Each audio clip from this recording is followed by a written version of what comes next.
Welcome back to another episode of Content Marketing Stripped. So last week we were looking at the tone of voice that you use in your marketing, and this week it's all about setting goals. Because whether you are a small business owner and it's just you in the company, or if you have a team of content creators, you need to be able to set goals for your content marketing. But there is a balance to be had, because there is such a thing as too much planning. Okay, thank you, bye-bye. I don't believe it. You know the doves they're going to release at my wedding? They're going to recapture them and then use them at another wedding. What did you expect was going to happen? But that means that they'll have already been at someone else's wedding before they've been at mine. I want my own doves. Right. Thankfully, the church has been a lot more helpful. Got a date booked in for 2017. I've got a pumpkin-shaped chariot to take me to and from the church, and they're even going to see if they can find some teeny tiny footmen costumes for actual mice to have running alongside the pumpkin like a real Cinderella story. You don't even have a boyfriend yet. It's going to be amazing. So yes, too much planning can be a bad thing, but you also don't want to go the other way and have goals which are just fluffy and vague. Thanks for agreeing to meet with us today. No, good. I'm excited about it. So, you're a business owner, for my sins, and you're using content at the moment to market your services. So what are some of your content marketing goals? Content marketing goals, good question. As a company, we are going to blog until I become famous. That's your goal? Yeah, I mean, rich as well. I mean, they don't call it the life of the poor and famous.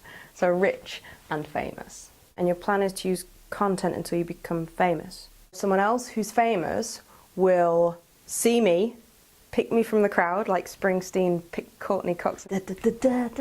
Then I will become famous.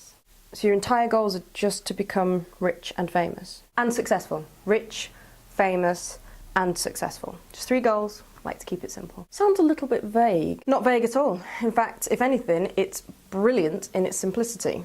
So I carry around a 3x5 index card with those 3 words on it. Rich, famous, successful. Those are my goals. Because if you write them down, studies show that then they come true. But I don't just keep it to myself. I share this vision.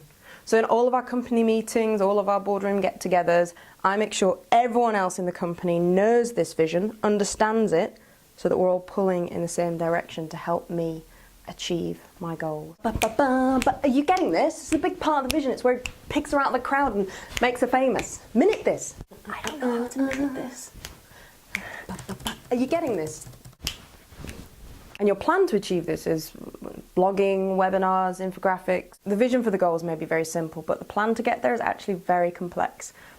Look, let me share with you something that we created on our last retreat. So recently I took the whole team, the whole company, away to the Hilton for a week.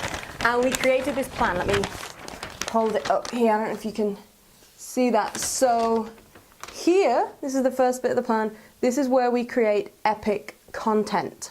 Okay? Then this moves us on to this part is the Springsteen part of the plan, where someone sees our stuff and plucks us from the crowd. So we have either Seth Godin will see something and tweet it out and then I'll become famous, or Brian Clark will share something and I'll become famous, or Chris Bergen. See, 3 options, because you need flexibility in your plans to get somewhere. You can't just have one. So I like to call this, you know, it's like having plan A, B, and C, or, as I call it, S, B, and C. Seth, Brian, and Chris. And then at the end, after that's happened, you see the results. Rich, famous, and successful. The plan, it got a little messy. There was a spirited food fight when I told the team they had to pay for their own rooms, but Good guys.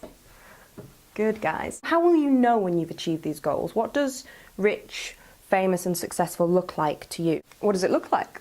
Is it a certain number of sales, a level of turnover? Good question. I can see why you asked that. Let me put it this way. I'm not going to let it change me. I'm still going to run my business the way I've always run it. There'll still be a huge amount of time where I'm just sitting in my sweatpants and crying into my coffee, but there will be a better brand of sweatpants, and that coffee will be Starbucks, not instant. I think that answers your question. For your content marketing goals, you want something in between. So not too detailed and planned that it's overwhelming and stifling, but also not so freeform that you don't know what you're aiming for or even when you've achieved it. So read the blog post, get some more tips about setting goals for your content marketing, subscribe for the next video, and if you like goals, please share this video on Twitter. Till next time, keep believing. Ba, ba, ba, ba.